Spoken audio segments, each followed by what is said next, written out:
আর্থিক দুর্নীতির অভিযোগে ধৃত পঞ্চায়েত সমিতির কর্মাধ্যক্ষ সহ জেঠিয়ার প্রাক্তন প্রধান।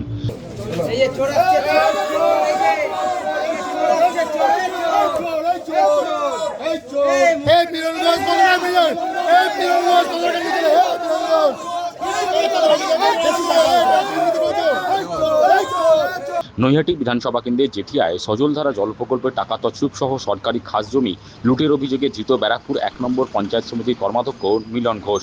এছাড়া জেঠিয়া গ্রাম পঞ্চায়েতের তৃণমূলের প্রাক্তন প্রধান কানু সরকার, সুমন্ত ঘোষ সহ তৃণমূল কর্মী সুমন আতীর্থ পুলিশের জালে। ধৃতদের জেঠিয়া থানা আদালতে নিয়ে যাওয়ার সময় চোর চোর স্লোগান ওঠে। ধৃতদের নিজেদের হেফাজতে নিয়ে পুলিশ সমস্ত অভিযোগে তদন্ত করতে চায়। কর্মাধ্যক্ষ ব্যারাকপুর 1-এর মিলন ঘোষ কেন গ্রেফতার হলো?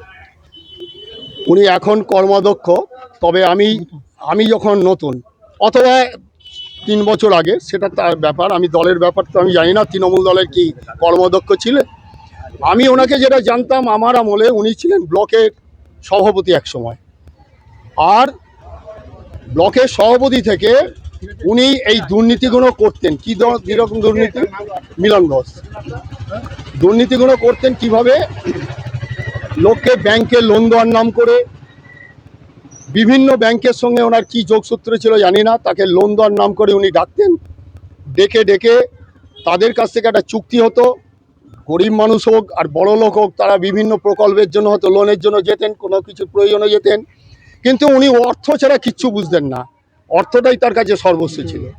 সেই অর্থ নিয়ে উনি এইভাবেই কিন্তু সারা জীবন দুর্নীতি করে গেছেন।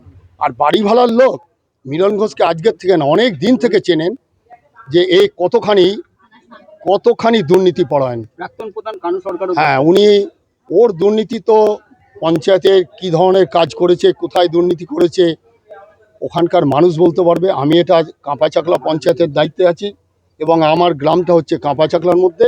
এখানে জেঠিয়ার লোকের ব্যাপারটা কিন্তু স্লোগান দিলেন।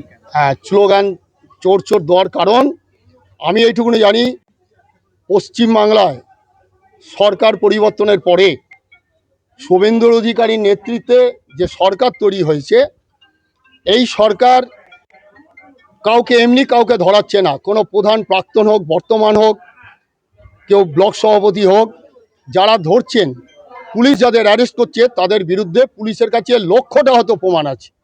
আমি একজন সাধারণ নাগরিক হিসেবে একটা প্রধানের কোথায় কিভাবে চুরি করেছে আমি তার রেকর্ড খুঁজতে যাব না, আর আমার কাছে সে রেকর্ড দেখাবে না। কিন্তু আমি এটা জানি, পঞ্চায়েতে যারা ছিল এতদিন, তারা সবাই কম বেশি দুর্নীতির সঙ্গে যুক্ত। এই দুর্নীতিটা সরকার পক্ষ এবং বিরোধী আমরা যারা আছি, তাদের নিশ্চয়ই দেখবার দায়িত্ব আছে। পুলিশের তার চেয়ে বেশি ভূমিকা। আর আমার সরকারের যিনি মুখ্যমন্ত্রী, তিনি নিশ্চয়ই কাউকে ছেড়ে কথা বলবেন না, এই বিশ্বাস তার প্রতি আমাদের আছে। আমরা বিচার চাইছি, যেটার কারণেই তাকে অ্যারেস্ট করেছে, দুজনই গণ্যমান্য ব্যক্তি, তাদের বিচার চাইছি। বিচারটা যেন ঠিক ন্যায্য এবং সুন্দরভাবে হয়।